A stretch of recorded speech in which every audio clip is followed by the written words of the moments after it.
Hello, everyone. Welcome to Toast the Talk, episode 11. We hit Jeddah.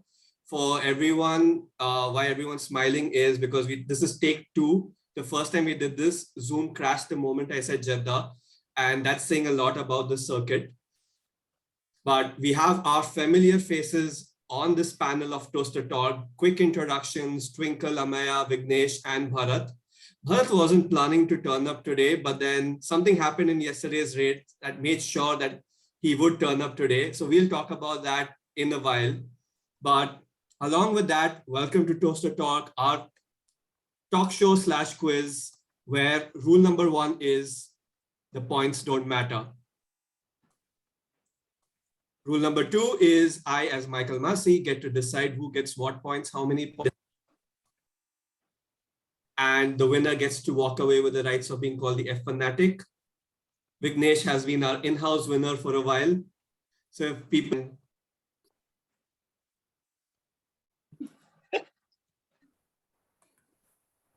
Moving to our first question for all of you.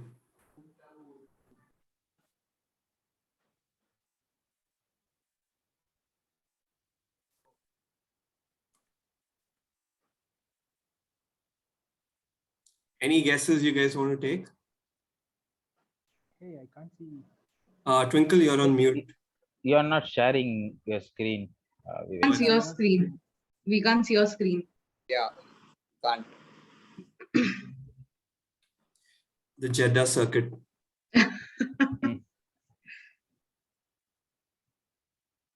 Okay. Okay. Hamilton has been a winner in this circuit each and every time for the past 6 years. Saudi is the second. This is the second year for Saudi, Yeah. but Yeah. No, I think Okay. new races. Is it the new tracks which Hamilton's been winning at? Because I can see Suzuka, but yep. I mean, I think I'll give points to Bharat in terms of saying that yes, obviously Hamilton's won whatever circuits I've put up. It's not the new circuits. There are a lot more that he's won on debut, which is again another record that he has, but this isn't specific to that. Okay. This is specific to, if I believe, the number of this one, top 3 combinations with which No, I think so.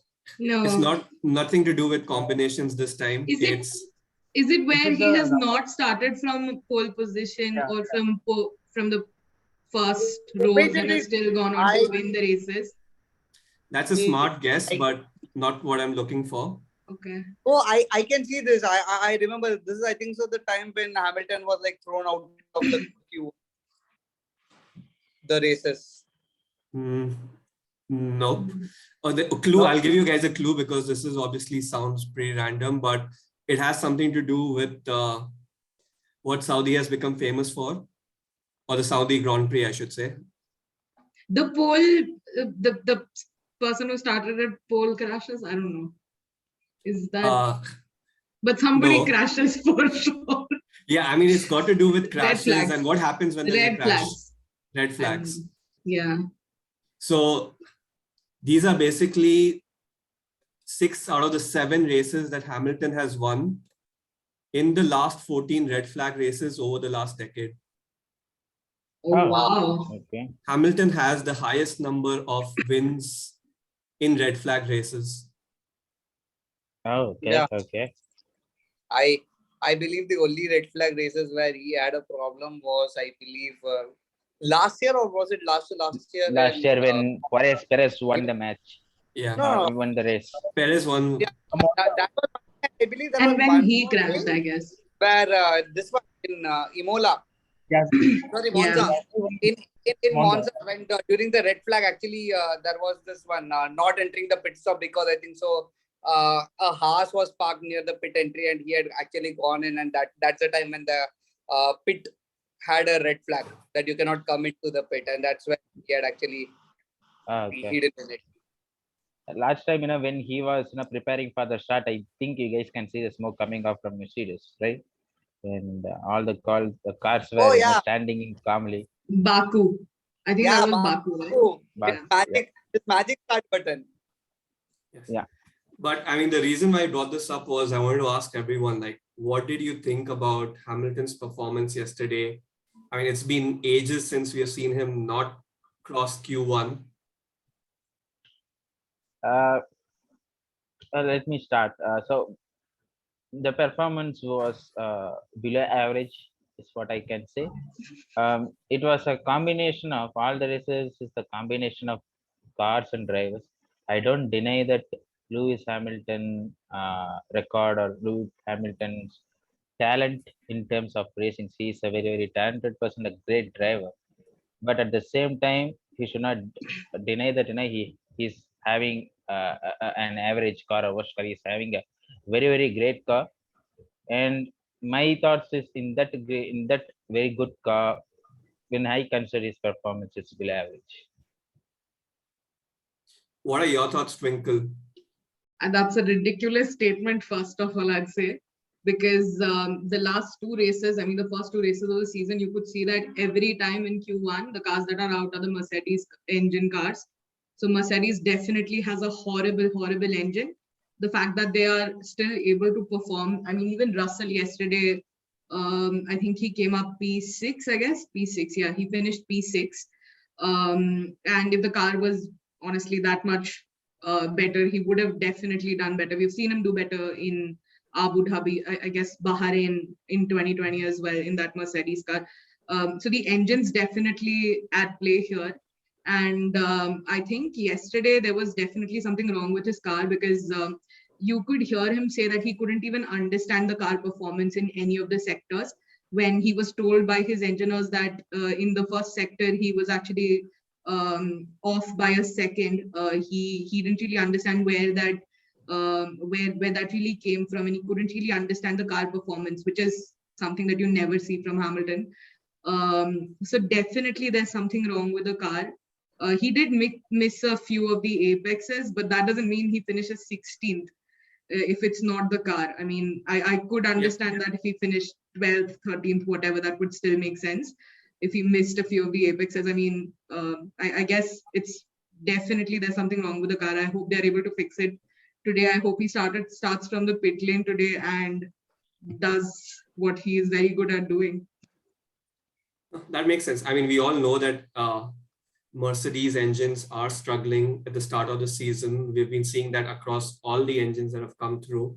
What was interesting yesterday was the difference that we saw between Russell and Hamilton, who you'd think technically have the same car. Obviously, they might be trying out different strategies. The strategy in Hamilton's car didn't really work out, because everyone was shocked and surprised when we saw that he couldn't cross Q1. And there was a point where he was 15th and you're like, okay, he's going to make it. And then the back markers came in and just pushed him out to 16th. Yeah. So there is something happening there. We will find out today if they've identified the issue and fixed it. We're most probably going to see him starting off at the back. And that would actually be positive news, means they've identified the issue, fixed it, and are taking it forward. But any thoughts, Amaya? Yeah, I don't think it was individual performance, as Bharat said, because I think he has lost a lot of time even on straights. So it has to do with engine. Like it's undeniable at this point, because in FP3 we had Mercedes powered cars from like 15 to all the way to back of the grid, 15, 16, 17, 18, 19, if I'm not wrong. Yeah. So it had a lot to do with engine. I like some of the strategy calls were questionable. Like I did not understand why they went with medium of first run. It was my assumption that they knew that probably Q1 is secure and they might be saving one soft for the later one. But yeah, I think it kind of backfired them. But yeah, there is some. I think there is some split strategy among the Mercedes. I think I don't think the Hamilton and Russell were on the same setup. I really hope that he changes it, starts from the pit. I think we will have a great race with Hamilton. Crossing the grid, like chasing one car after the other. It would be a good thing to be witnessing today. But yeah, like I think it had more to do with the car, as Twinkle already said that he was mentioning it quite a bit that it is quite kind of undrivable. So yeah, I think hopefully they fix this up and not fix it up enough to be ending in podiums, but yeah, at least give us a give us a good race week. Yes, Yeah. makes sense. Before I jump over to hear your thoughts, Vignesh, also would like Vignesh you to highlight, what do you think about Jeddah as a circuit, considering the safety and security considerations on the track and off the track? We know there was a midnight meeting regarding the security situation, after which the drivers did decide to go ahead and race. See, one thing I just wanted to tell is that Formula One always looks, Formula One and FIA for sure, they both look for the safety of all the stakeholders together. That's what the statement they published. I do believe that, okay, the first, all the team principals, they had agreed. So this was how the chain had gone. So the team principals had agreed that they will go on a race. The GDPA was against the race. And then midnight, you can see that, okay, the race directors had to come in. And then the team principals came in. And then it was, I believe, where the drivers were going against their bosses. And in that kind of situation, everything was explained.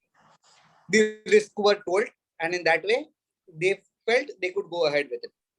Now, two things which we learned from here is that the entire thing, which is the attack on the Aramco industry, was supposedly an attack from the Houthi forces. Now, considering that, okay, they had only specifically targeted Aramco related things, I don't think they would have targeted the airport there. They didn't even target the airport. They didn't even target the Formula One track. It was just Aramco. So that is what they have considered first. The second thing is that, see, you had all the races coming in. So this was the same situation which Formula One had faced 2020 when they had actually entered the Melbourne Grand Prix. You should know that, okay, there were discussions on whether because of the COVID, the races should continue or not continue. Note that whenever a race at such a short notice is actually cancelled, it has serious financial implications to not only the Formula One, but for the drivers, for the circuit itself. You know that, okay, the spectators are allowed in the stand, so you have to refund all these. There's a big logistic nightmare involved in it. And that is why, okay, they had one more news which we had found was that, okay, Formula One had actually increased security in and around the circuit.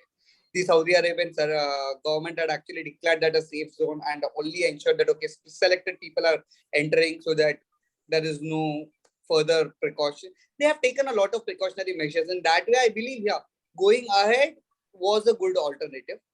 But yeah, is it risky? Of course, Formula One is all about risk. If you don't take the risk, the entire element of Formula One is lost. But considering that, okay, the government are actually plan to give the support to the Formula One and they're executing their plans in well advance, I believe, yeah, the threat can be mitigated and yeah, it should go on because it's the fans, it's the spectators who they're going to give a treat for. And yeah, it should go on. For that context, I would just like to bring on an issue that during one of the IPL seasons, there was a bomb blast, or I would say a cylinder blast, which took place just outside the Chinnaswamy Stadium in Bangalore. But then the way the IPL governing committee managed it, they ensured that, okay, the players were evacuated and then they had actually arranged one more location to them to play. That is what happened when it's too close to the circuit. It didn't even take place. It was just, I think, from the parking lot or somewhere. In this way, it's still about 10-15 kilometers away from the circuit. I believe if that show can go on.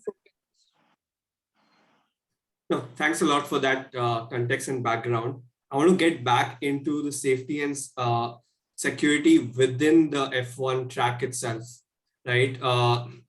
We had a horrible crash yesterday with Mick Schumacher. Yeah. Fortunately, he is well and he has come up and said the same. So kudos to his strength and recovery.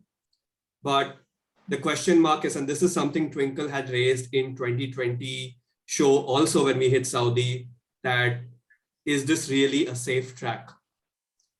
What are your thoughts? Let's start with Twinkle.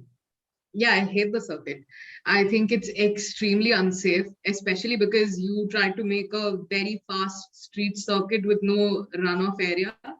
There are concrete barricades, which is what Mick hit yesterday at turn 12. And it is ridiculous that you try and build the fastest circuit and then have the fastest cars race there and build concrete barriers around it. So I know there's a lot of money involved. I know there was $100 million involved in making the track. But I don't think it's more expensive than a life. And what we saw yesterday was nerve-wracking. I was just absolutely terrified until they started showing the replays, because usually when the commentators, they stop talking about the car, they stop showing the replays, when they stop showing us feed from the driver radio as well, it's always extremely scary. And I was absolutely terrified yesterday. And the problem here is that this won't be the last, because concrete barriers are never a good idea in a very fast circuit. So this is the same problem I had last year as well. And I think it's a ridiculous circuit to race on, but yeah, $100 million, I guess. I think your first line pretty much in concise form answered what we wanted to hear. Any differing thoughts from any of the other panelists? Okay, I would go up and say that, okay, I can give this track, the Jeddah circuit, a nickname called as a street Nürburgring. Now, you can understand its importance here. Nürburgring was a time when actually, I'm not talking about the small circuit, I'm talking about the bigger one, where we used to operate during the times when Niki Lauda and all these people used to drive. You see, it has the same problems what Nürburgring had and the Jeddah had, comparable. It was in the forest, so you could not have a big runoff. It was twist turns, so you had to ensure that the barriers were in place. So you couldn't afford an extra barrier space, because then the circuit will become smaller. So you had to pack it in. That was Nürburgring, in the middle of a forest. This is in the middle of a street. That's the only difference I can see. Frankly speaking, street circuits are not new to Formula One, but fast. See, there is always that line where you can actually delimit it. Is it safe or is it not safe? Agree. Street circuits have always had this problem, be it the Baku, because I believe street circuits and Formula One are like two enemies facing each other. You can see that, okay, in Baku, you had the drain cover open up. This time in practice, I believe the 50-meter board at the start-finish straight had actually fell off, because of which Norris had actually bumped into it. So street circuits always have these problems. The point is simple. I know that the track layout cannot be changed at any cost. As Twinkle said, it's not more about the safety, it's about the money which it brings in. But what you could do is that there are certain areas of the track, especially when you see that, okay, Alonso, you can see Mick Schumacher, last time Latifi, and you have many people. Now you see that, okay, these are not actually in all the parts of the track. There are specific places, probably I think the sector 1 and sector 2. And that too, not exactly the sector 1. So for us, we have been shown the 3 major sectors. But if you see by the marshalling point of view, there are many small sectors. They have around 38 small sectors. Now, out of that also, you can see now that there are only specific 3 or 4 sectors which are actually creating the problem. Not any other sectors. Just try to address that. If you can actually change a bit of the layout, try to bring in the barriers, some better barriers, it would have been, that places can be even more better. So that is one thing which I wanted to say. And third thing, Formula One, which speaks about so-called safety, fast, sharp, they're actually changing the entire Arush just because of a safety concern. When they can do it with such a traditional circuit, why they can't do it with Jeddah, which is even more serious, considering that, okay, it is smaller. It's basically like Monaco, but put into a fast forward of 5x. That's how fast it is. Yep. I mean, I think what I agree with you is basically they just need to get this back into the drawing board. They've done this with Abu Dhabi also, right? Probably turns 12, 14, 22 need a rethink. There might be a few more turns. It's just so fast paced that in seconds, they're like, they just jumped a few turns. So, and none of us have done a walkthrough to be able to clarify, but I think getting back to the drawing board should help solve for making this a safer circuit.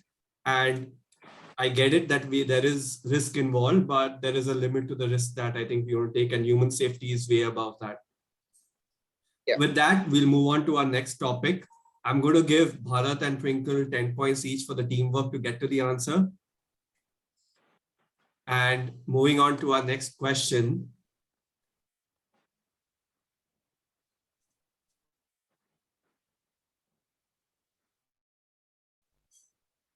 That is Baku. You can have Monaco.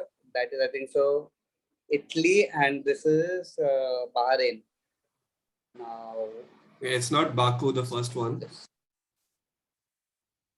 first one is Malaysia. Close. Is it Singapore? Singapore. Yes, I Amaya, think that it is is one. correct. Is it 1-2 finishes by teammates? Is it something? Yep. By all are Specific Ferrari drivers. teammates. All are Ferrari drivers. Teammates, That team. yeah, makes sense. All are It's a Ferrari. drivers. It's a Ferrari 1-2 finish, I believe. Yeah. Yeah. Ferrari 1-2. In, I think since 2010, these are the only 4 Ferrari 1-2 finishes. Yeah. Wow. And that brings us back to specifically why this question was there is last weekend in Bahrain. Right? What are your thoughts about, obviously, Ferrari's 1-2 finish, Red Bull's no finish, and Hamilton hitting the podium when we least expected him? I'm sure each one of you have varying views on this. So we'll go around with, let's start off with Amaya. What a race. I mean, yeah, it was unlucky for Red Bull. Unlucky, and even it was when we talk about the 3 pit stops, I think 3 or 4 pit stops in the entire race, it made it so interesting, entertaining. Max Verstappen almost got an undercut. That thing is not being talked about enough in the first stop. He just missed it by, I think, 1 or 1.5 seconds in the first pit stop.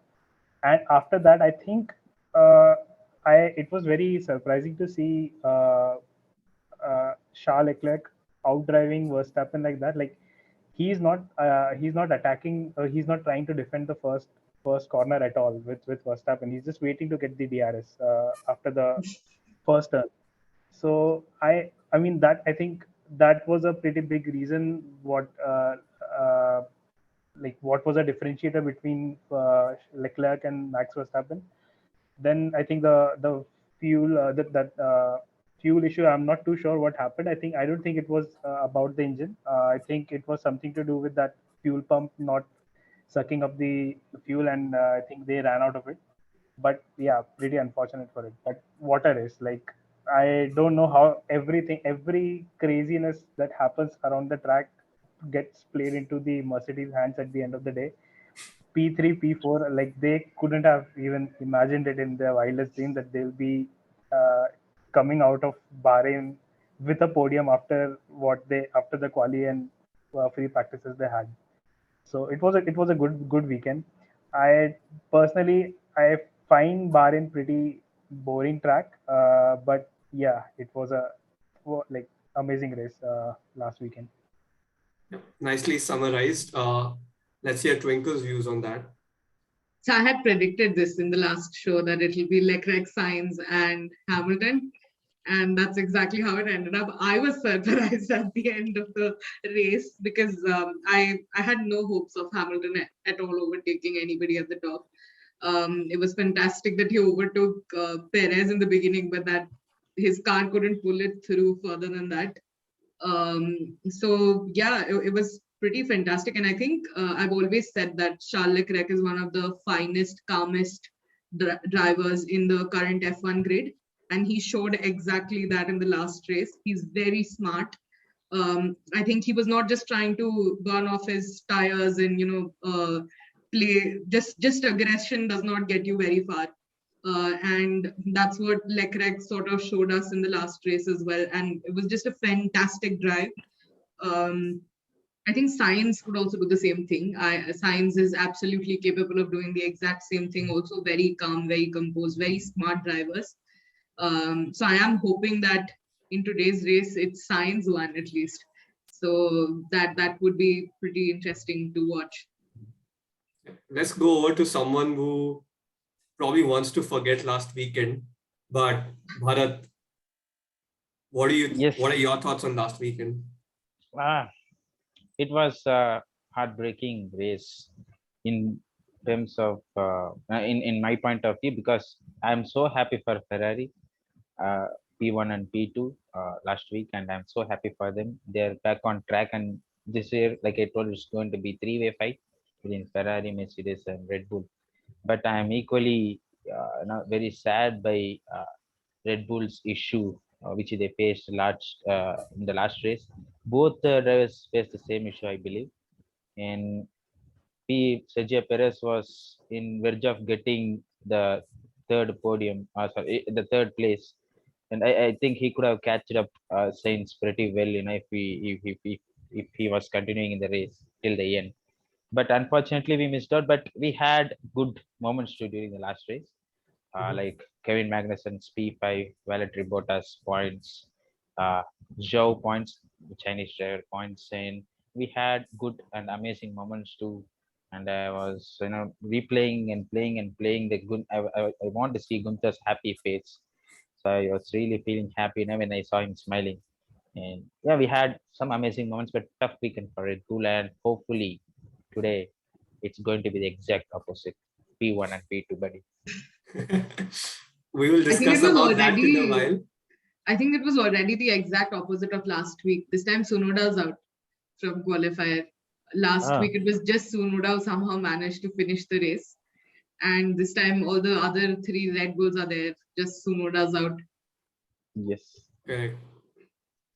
But I mean, while we were really focused on the front, I think Bharat brought up some good points in terms of, Magnussen coming in, bringing points for Haas, which is equal to all the points they would have earned in the last few years. Yeah.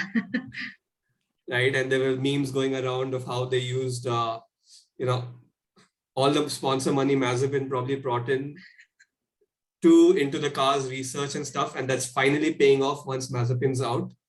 But Vignesh, what are your thoughts on last weekend's race? Okay, so two things. First is Red Bull and Ferrari's pit crew have swapped each other. The main differentiator which I could see is was like bringing in car, 2.1 seconds, done. Second car came, 2.4 seconds, done. They were practically the only team which was actually giving Red Bull a tough job, the pits. So kudos to Ferrari on that. Second thing, the drivers. As said, that Charles Leclerc was actually playing it quite tactfully. The reason I believe why he didn't want to burn out his tires was not more concerned with the tires, but it was concerned with his engine. Charles Leclerc in the year 2019, 19 or 20, I believe, when actually he was racing in the front, and then his engine boom blew up, giving Mercedes the 1-2, and then he came third. Now Charles Leclerc knows the situation, and he knows his actual pain. So he wanted to take it lightly because he knew that, okay, his car has the power to overtake them in the last few laps. So he was actually playing it tactfully. The third thing which I always disliked about Bahrain was that second DRS zone. It is not good. You give one DRS and the second DRS counteracts it. I really don't know why they included that second. The earlier racetracks, the earliest races in that circuit, you only had two DRS. I think the third DRS was actually added, I think, 2018 to aid overtaking. What it was doing was it was actually giving probably what Vettel his overtake of the year championship. If Vettel was a part of that race, then he would have got his overtake of the year championship settled in the first race itself. So that is the fourth thing. As said, Mercedes in their wildest of dreams would never have predicted that they would have got a third and fourth. Wonderful. And finally, both the Red Bulls face a similar problem. Now, what I have heard is that it's a fuel issue. It cannot be. If you have less than half a liter of fuel in your tank, then you know what happened with the Alpine last year. So you are actually stripped out of your entire thing, disqualified, penalized stuff. So it is technically not that. I believe Red Bull are trying to hide something. Only time will tell, okay, what was that? But it is purely not a fuel issue. I believe that, okay, the engine cut off. That's the only thing which I can imagine, because fuel issues, it's easily detectable. Finally, as Twinkle said, this last weekend was total opposite of this weekend. The thing which I loved the most was, yeah, these two legends were not a part of that race when Ferrari won the 1-2. And that is the most disheartening thing which I actually felt in last race. Vettel could have been, but COVID took him. Kimi could not have been because he was released. So yeah, the only time I believe, because before that, whenever Ferrari got a 1-2, at least one of their previous drivers was a part of the grid. So this was the only time I believe Ferrari got a 1-2 and their previous drivers, at least one, was not a part of the grid. I think you will believe if Hamilton has car issues, but if Red Bull has car issues, I don't think so that you will believe that. Yeah, fine. Okay, we are not going to get personal on that, but No. I think But Red Bull so has I just wanted to say. Red Bull has Yeah, announced Vivek. in terms of the challenges that they faced, right? Like, I think there were 3 components that Yeah, somehow. three separate failures. I think none of the 3 cars failed for the same reasons. I think one of them had a battery issue, one of them had a Yes. petrol issue as well. I think, and gas. I think Gasly had 2-3 issues independently. So they did have some challenges with the car. I know there was this one thing that was going on about Red Bull, but it was definitely just it definitely was not true. They're saying that the Red Bull cars are probably overweight, but there's no proof of that.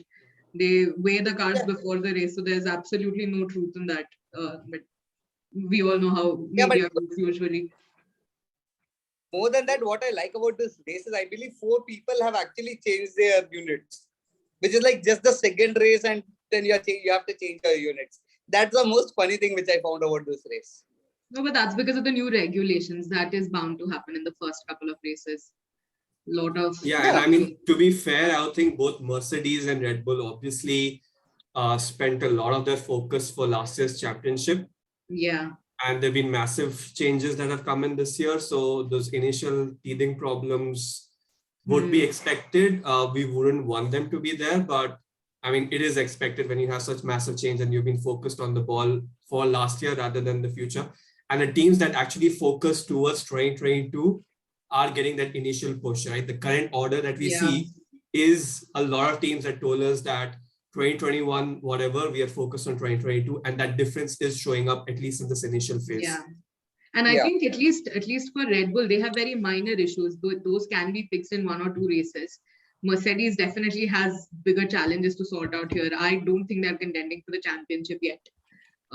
They're racing, but I don't think it's for the championship yet. No, that makes sense. And this question, sorry, Vignesh. No, somewhere I heard that, okay, Mercedes and Ferrari have actually swapped their 2022 cars. That could very much be possible based on the results, but the results of this round, I'm going to give Amaya and Bharat for, again, teamwork in cracking this. So 10 points each to each one of you. And Bharat, for a change, you are actually leading with 20 right now. Yes. Much like Perez.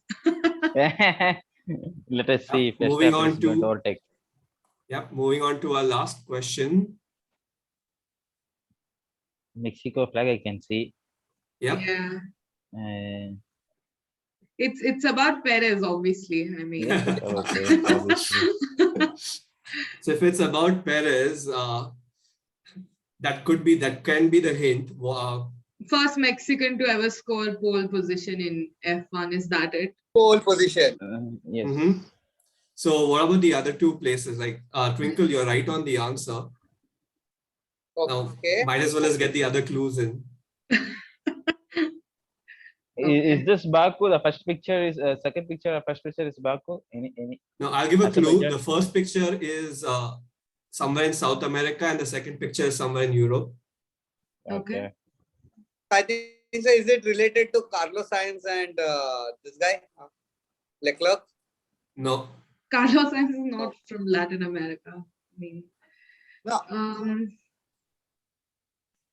South America. I think it should be Mexico. The first picture also should be in Mexico. Probably Sorry, Bharat, what did you say? Is the first picture belongs to Mexico, right? No, Wait, the third picture is Mexico. The Ah. first picture is in South America. it's Brazil, right? The first is Brazil, the second is Italy, and the Brazil. third is Mexico. Is that right? No. Yes. Oh, okay. Okay. Okay, so I Only mean, there. technically, Twinkle's given Okay, the but answer in terms let's of do a teamwork. the nationality of these countries have literally one pole in the F1 Oh, I see. history. Okay. Okay, so probably from first one is Latin America. If we can say, then how many drivers? Because Europe, we have a lot of drivers who have won the pole. Yes. This is going to be a tough one. So let's say the first one is actually a place in Venezuela. Venezuela. Oh, means I see. Okay. Maldonado. Either Maldonado, did he score pole in his life? Yes, once. Maldonado. Okay. Yes. And the second one is Okay, Poland. so probably the only drivers I believe to have scored a single pole position in Who's their career Polish? till now. Poland should be Leclerc. Polish. I think he is the only driver from. Yeah. No, no, he's Robert from Kubica? Monegasque. Leclerc from Monaco. Robert Monaco, Kubica. yeah. Yeah. Monaco. Kubica. Is he some French? Oh, Cubica. Okay, I see. No. Oh, yeah. He's Polish. Yes. Yeah. Robert Kubica is Polish. Mhm. Anyways, all of that is beside the point. I know Bharat wants to talk about Checo's pole position. Sorry. I know you want to talk about Checo's pole position, so let's remove all these frills and have you talk about that. Yes. Fantastic pole position. And I don't want Christian Horner to make any favoritism in the race.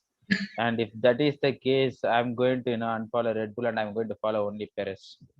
So that is what I'll switch my alliance to Ferrari this season if that is happening in this race.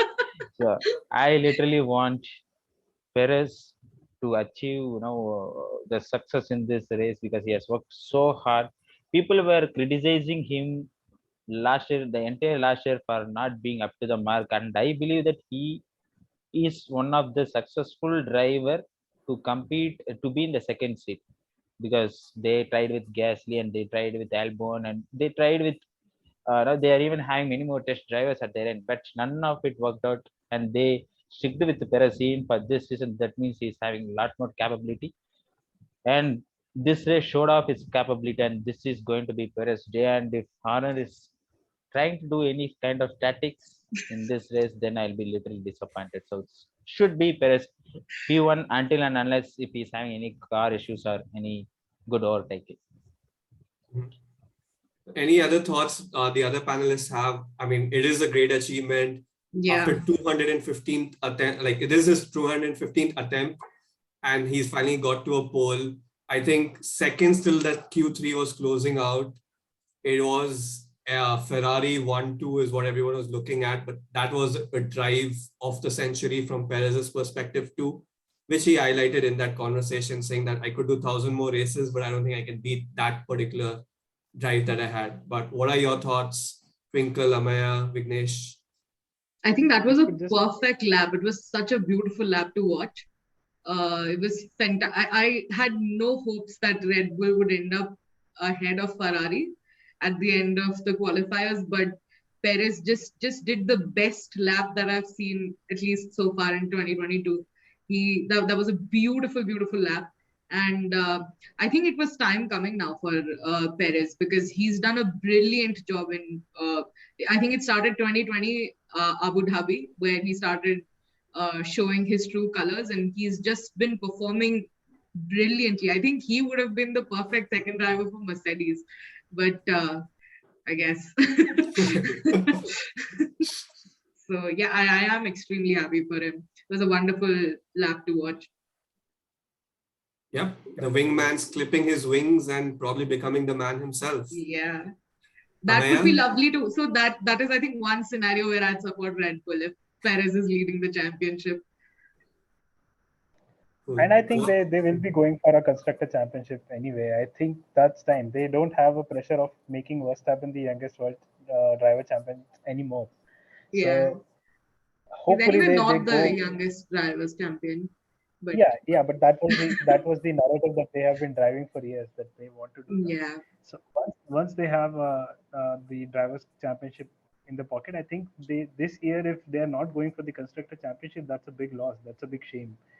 yeah, What a lap! Like you could beautiful just lap. Yeah, hear on the radio what it means to him. Like after 215 races in a Formula One, if you get a pole position in a circuit like that, which is a very challenging circuit, after knowing that you are clearly not the fastest car currently yeah. in that particular race, brilliant. Like the timing of it was this Ferrari went to and he just swooped it in. I mean, I'm really looking forward to the race because Red Bull and Ferrari can give us a really good spectacle like today. And especially So with Perez's defense skills, I know that he's going to defend that P1 with all his might and his heart. So it's going to be a yeah, wonderful race to watch. He's also not the aggressive kind. He's also going to keep calm, watch his tires, watch his car, and also keep that position. So it's going to be wonderful today. Until and unless someone crashes on him, he won't crash on anyone, and it's going to be a nightmare if someone crashes on him. So that's what it. yeah, but that's what I'm apprehensive about. That the red flags might have a lot of say in today's Yeah. race. Not just in the position, but just last year in Jeddah, we saw that Verstappen just got the free pit stop just because of red flag. So Yeah. it would also be one of the things which teams would be considering, that we might not need to pit now so that we can hope for a cheap or even a free pit stop in red flag conditions. So that also decides the dynamics of the race. So that would be interesting. Yep, that's going to be a big factor, I'm sure. And Vignesh, what are your thoughts on that? Yeah, so one thing probably Bharat would know it. Yesterday, Perez made a history. You would ask how. Till yesterday, he was in the top of the chart with the person having the most number of races without a pole. And behind him, that is 214. And behind him, you can see it's Roman Grosjean with 181. So you can understand, see, the way he celebrated, that was a desperation. It's like a person who is actually trying to beat a topper year on year, exam on exam. And then one day is that day of yours. As he said, even if 1,000 races he'll race, it cannot match a performance of that. That's mainly because your first pole is always special to it. Ask Lewis Hamilton. Probably he wouldn't care about that pole positions, that tire. He has a lot in his home. This matters to Perez. And it brings him confidence. The reason is because last year he wasn't able to match up to Max. Most of the races he was always falling behind Max. And this time he is able to show Red Bull that, okay, the Max domination stops. I remember before the entire season started, in the preseason testing somewhere, it was Perez who had said that this year I'm going to challenge for the win. I'm going to challenge for the Drivers' Championship. And he showed by example that, okay, he shouldn't be taken seriously. Basically, what he did by winning yesterday's pole was to challenge Max's domination in Red Bull and to show Red Bull that don't ever consider me as a second driver. Keep me and Max in the same level. And probably at the start, since Max and Perez's relationship is good, wonderful. But if the same thing happens again and again, for Red Bull, it would be a repeat telecast of Mercedes from 2014 to 2016, where they had two drivers, Nico Rosberg and Lewis Hamilton, who both were competing for the first position. And it's going to be a terrible headache. A good headache to have, per se, because if you're going to win championship, not only drivers, but constructors, you need to have that. But at the same time, one thing you need to understand is that because of that problem, you saw Lewis and Nico crash in a lot of races. Then it again goes against the drivers' championship, against the constructors' championship, because you lose both the cars in the process. This is a good sign. Let him build on it. Give him that freedom, because Red Bull has never given a freedom for their second cars. Build him, make him sure so that Max ups his game, so that you up your game and you can get a drivers' championship. and of course the Constructors' Championship if these two work in sync. Yep, no, I totally agree with all the points you made except one. I think Hamilton cares about every pole position. That drive, that hunger of a 7 times world champion aiming for the 8th one is still very much there. So I would say that he will still equally value it, but I agree. The first one from Checo's perspective obviously means a lot for him, a lot for Red Bull. It opens up a good problem for them where they have two drivers aiming for the best as long as they don't crash into each other. And we know that 2014 to 2016 was a very toxic, stressful environment for the drivers. And that's where we had that surprise, right? Like Nico Rosberg becomes world champion and retires overnight. Even Mercedes was not prepared for that. Yeah. And more than that, see, this is the year I believe for Perez to go and win. He is 32. He maximum has 2 or 3 more years in F1. Considering that, okay, he has driven for so long, he has maximum 3 or 4 years. And considering the form Max is in, he's pretty young. Max is what, 28, 29? Not even that much. Much less. 25, 26. So basically, Max has a 10 years difference. He's over 25. Yeah. He's over 25 now. Okay. Yeah. So basically, if I can put it, Max has a 7 years advantage, which Perez doesn't. So this might be his go-to season because probably if he doesn't go for the win and go for the championship, next year, who knows? Mercedes can bounce back. Ferrari can develop even more stronger car and Red Bull might not be in the fray at all. Yeah, no, that all makes sense. And that brings us to tonight's exciting race that we have. Twinkle obviously got her predictions right last time round. So let's see who gets them right this time. This is the breakup that we have, the racing grid for today evening. But what are your thoughts? Let's start off with Bharat, who's probably hoping that this is the same order that the race finishes in. I believe it's Leclerc P1, Perez P1, Leclerc P2 and Max P3. Okay, we'll hold you to that. Vignesh, what are your podium finish? Okay, I'll go with Leclerc P1. I will go with Sainz P2 and Russell P3. Interesting. How about you, Twinkle? Oh, this one's a very, very tough one because I know there's going to be a bunch of red flags and none of this order is going to matter. But this is just wild. I don't stand by it myself, but I think it'll be either Leclerc or Sainz P1. Again, it's one of the two, P1, P2 and Perez P3. Mm-hmm. And Amaya? I think the world is sleeping on Alpine right now.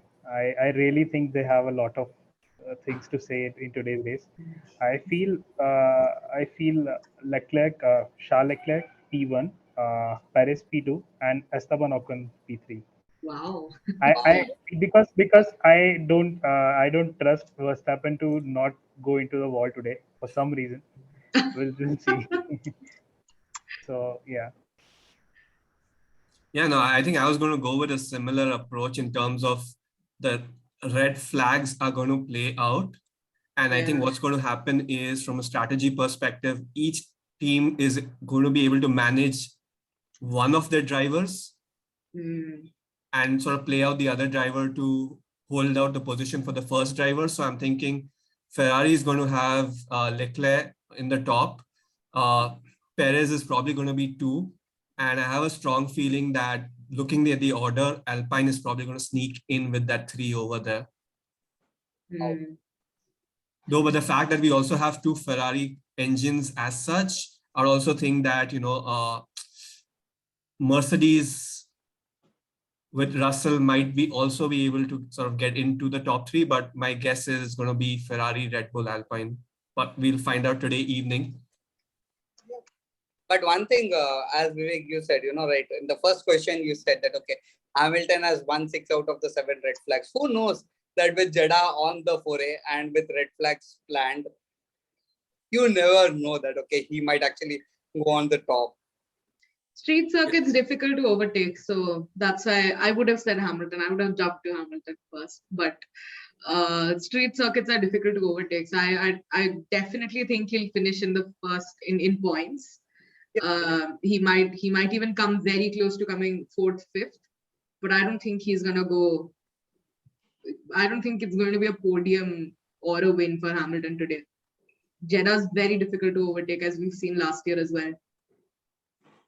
And Yeah, I Bharat, go ahead. Hamilton had actually started from 16th or 17th in Hockenheim Ring, and he had won 2019 when Yeah, Sebastian. but I think that was a slightly easier circuit to overtake.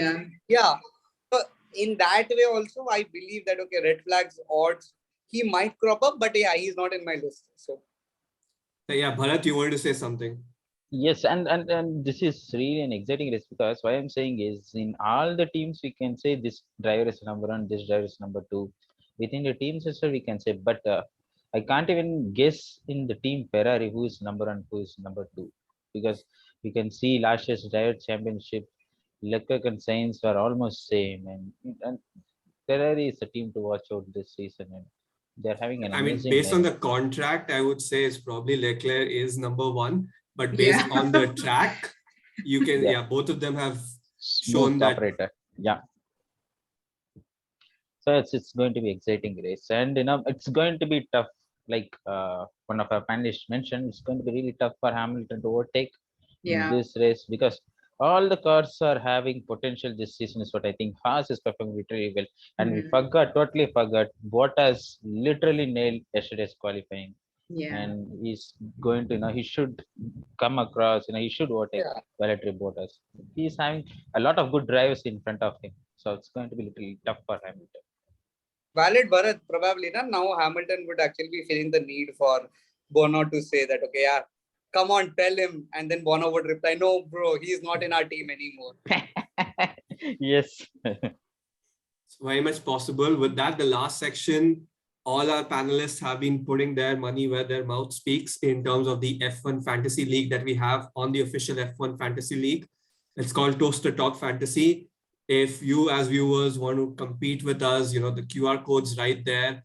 Join in for the racing weekend. This is after the first week.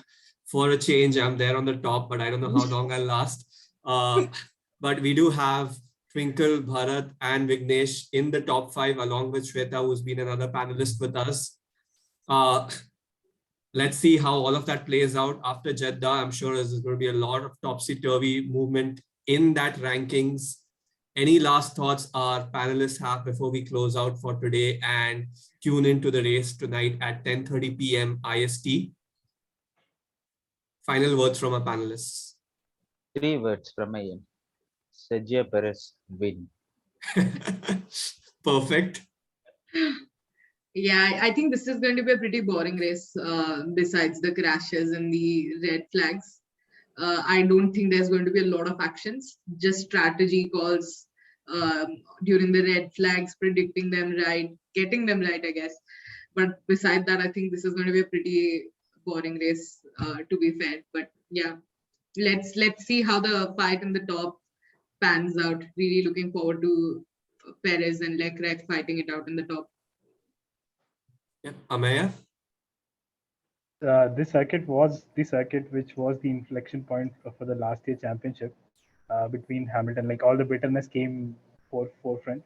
So I don't think it's going to be a boring race, because because we will have different strategy calls and all. I just really hope that we have a good racing and not a lot of red flags. That's the only thing. I think that's the bare minimum we are hoping for. So yeah, irrespective of who wins, because McLaren is anyway not doing well, so I don't think I have any horse in the race anyway. So irrespective of who wins, I think I just hope that we have a great racing Sunday. Yeah. Yep. How about you, Vignesh? Yeah, so I would say that, okay, I just got the Netflix script for this race. It is actually safety car, crash, red flag, crash, red flag, pit stop, safety car, and someone wins. Okay, that's a lot of drama lined up for today evening. Hopefully, only a pinch of it is true. And at the end of it, all the drivers actually get to walk out safely.